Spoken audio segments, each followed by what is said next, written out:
बिस्मिल्लाहिर्रहमानिर्रहीम। अस्सलाम वालेकुम।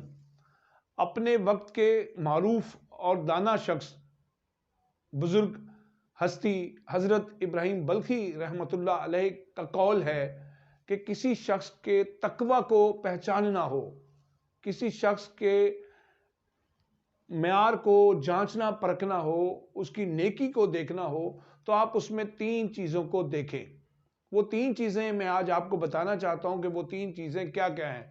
उसमें पहली बात, जब आप किसी के तकवा को पहचानना चाहते हैं, किसी शख्स को जानना चाहते हैं, वो पहली चीज़ वो किस चीज़ को अपनाता है, यानी उसका अकीदा क्या है, उसका दीन कैसा है, और उसने अपनी आदात व अतवार कैसे बनाए हुए हैं, उसका तौर तरीका कैसा है, उसका अखलाक कैसा है, वो किन बुजुर्गों की तालीमात पर अमल करता है, वो किस दीन पर चलता है, उसके पैरोकार कौन से हैं। अगर तो वो दीन इस्लाम पर है तो वो क्या अल्लाह को मानता है और कुरान को मानता है, मोहम्मद रसूलुल्लाह सल्लल्लाहु अलैहि वसल्लम को आखिरी नबी मानता है, उसके अपने तौर तरीके कैसे हैं, उसके अमाल कैसे हैं, अमाल साले हैं या अमाल बद हैं। अगर तो वो आपको अच्छा लगे कि वो अच्छी चीज़ों को अपनाता है तो वो मुत्तकी शख्स है। और दूसरा, वो किन चीज़ों से बाज रहता है, वो हलाल व हराम की चीज़ें जिनसे अल्लाह ने, हराम की चीज़ें अल्लाह ने मना किया हुआ है, अकीदे ने मना किया हुआ है, उसके दीन ने मना किया हुआ है, तो क्या वो उन चीज़ों से बाज रहता है,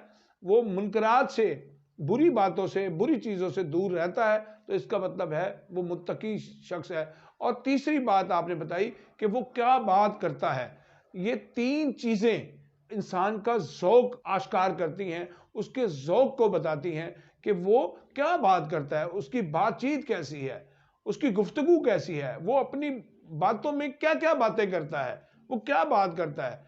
उसकी बातों को गौर से सुनें, उसके साथ मामलात करके देखें, उसकी शख्सियत को जांच के देखें, तो आपको पता चल जाएगा कि वो शख्स मुत्तकी है या नहीं। ये तीन चीज़ें आदमी के ज़ौक़ के बारे में आपको आगाह करती हैं। किसी का ज़ौक़ जो होता है वो बिलाशुबा उसका आला तरीन म्यार होता है। तो आपने किसी की शख्सियत को जानना है तो उसमें ये तीन बातें ज़रूर देखें। वो किस चीज़ को अपनाता है, वो किस चीज़ से रुकता है, बाज रहता है, और वो क्या बात करता है। उम्मीद है आप इस मैसेज को समझ जाए।